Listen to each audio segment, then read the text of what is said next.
Listen, first of all, it was a self-congratulatory speech on stabilization.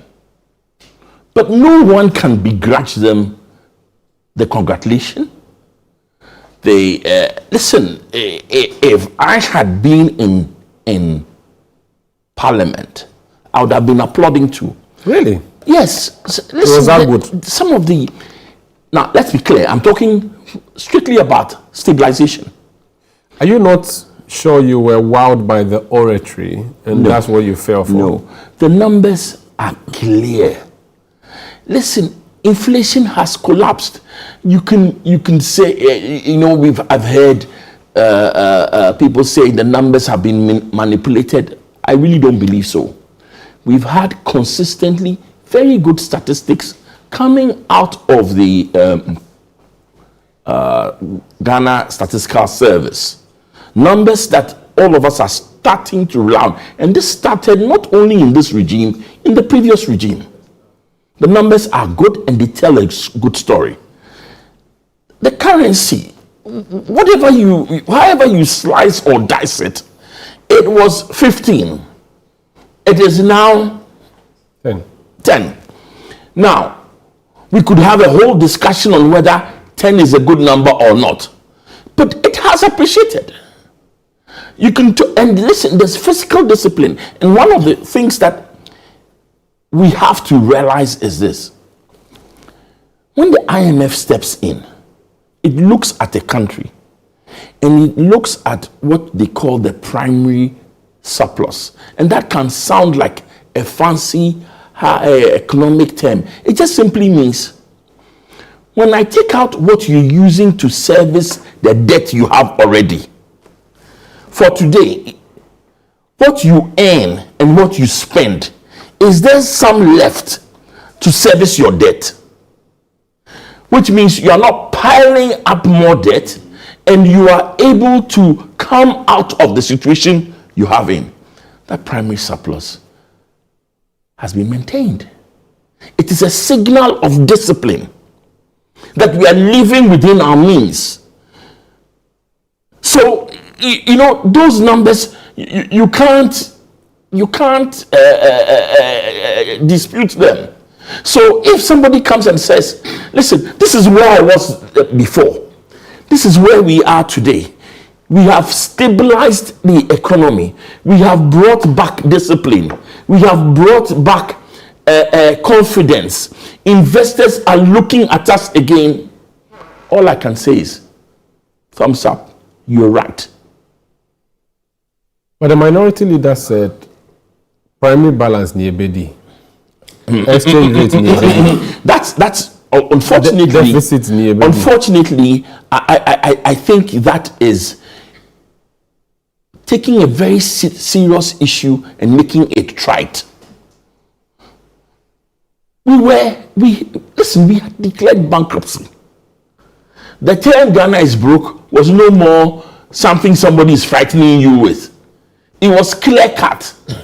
We're transferred with a gun to their heads, a huge chunk of money from the middle class to government to help pay our debts.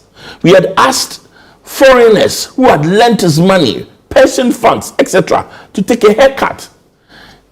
We were all over the place. Stabilization started in 2024, to be clear.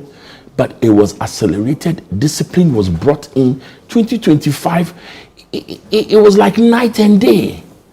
So when you are talking about the state of the nation, from when he took over and had the last state of nation to today, it has improved.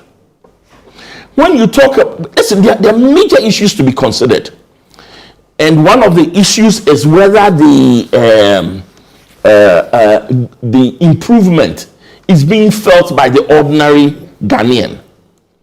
One of the issues which we all have to understand is this: the fact that inflation has crashed doesn't mean prices have gone down. All it means is that instead of pondering on a price increase every time you go to the market, now your price increases happen at decent intervals.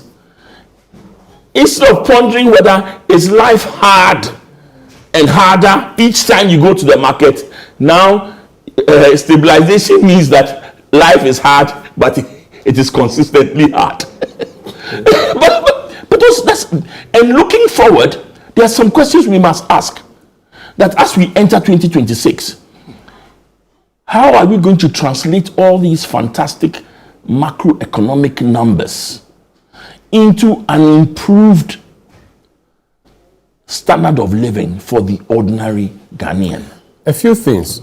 The minority leader again, and forgive me for using him, but he's a chief critic of the government in Parliament. And he was the lead spokesman. Yes, he said that the successes that are being celebrated now were a bedrock built and left behind by their government. Based on what you know, did it look like, or does it look like this government is reaping from what the MPP sowed? No, absolutely not. It's not true. It's not true. Did stabilization of some sort start in 2024? I'll be the first to tell you, yes, we could. Listen, at least through 2024, the currency was kept fairly stable around 15. Right? We had dropped from the heights of 17, etc., and we had dropped to 15, and it was kept fairly stable. But some of the improvements that we have seen, it comes from pure discipline. And so it's leadership. It's no. Let's call a spade a spade, and not a shovel, and not a tool for a big spoon for eating sand. No. Listen. On one hand, when we talk about discipline, look at how did interest rates come down? It came down because somebody said, I will not take money if it goes above a certain ceiling. I will only take as much as I need or as much as I'm offered within the band that I have. It's easy to forget that in 2024, 2023, when we go to T-bill auctions, we go like this, give me everything that is available. That's discipline. We complain that the government is not paying, but that is discipline. You see, when you are broke and you're coming out of being broke, you cannot pay everybody who comes to you, knocking on your door and says, give me money. Whether you owe them or not, you must negotiate. Some of it you must play hard because you must signal to investors that this country, I'm borrowing somebody's words, is ready to play.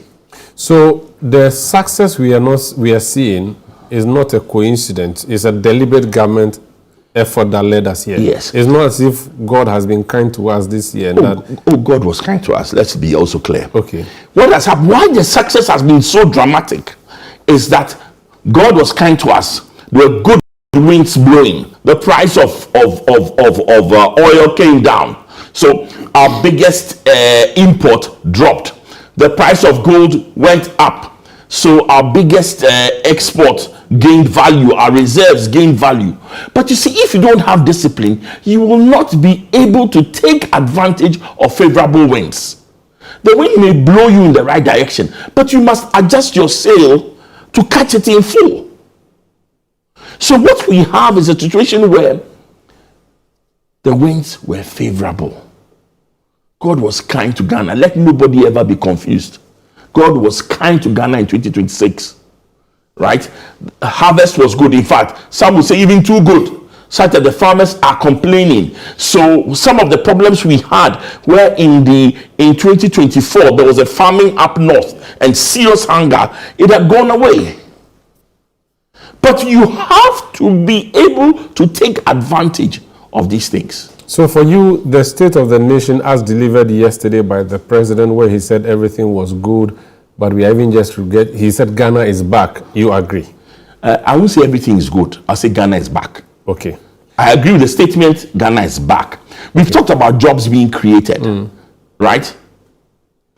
I'm not sure about the numbers exactly, but jobs have been created. But are those jobs sustainable, earning good income? Those are some of the questions we must ask. But have jobs been created? Okay. Yes.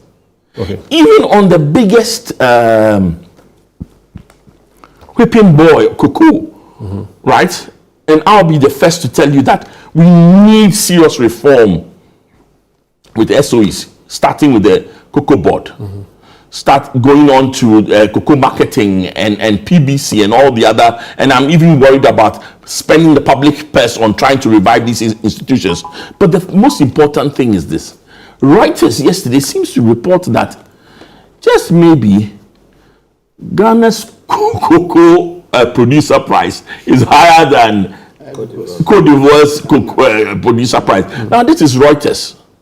This is not some argument being made locally. So, all of a sudden, we start to see that maybe things are not being as bad as they are. There are challenges. Listen, we were at rock bottom. We've stopped digging. We were in a big hole. We've stopped digging. And there's hope that we are coming out of the hole. But we are still not out of the woods yet. Very well.